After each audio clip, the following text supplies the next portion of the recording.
Axular Lizeoan aurkitzen gara. Hemen, umetalde bat parkurtzimuaren jarraitzaileak dira. Bai, gu parkurtzimuaren historia entzun genuen.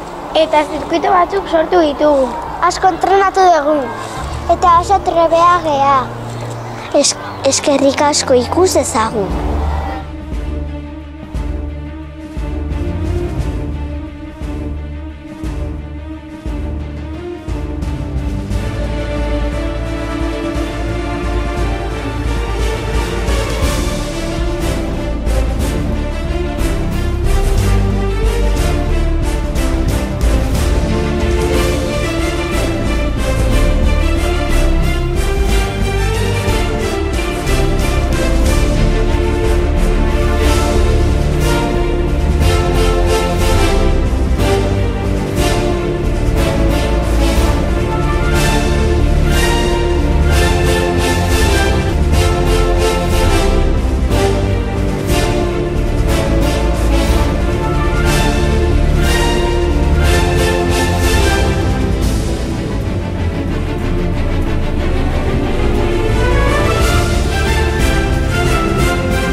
Zer ikasi duzue parkurre egiten?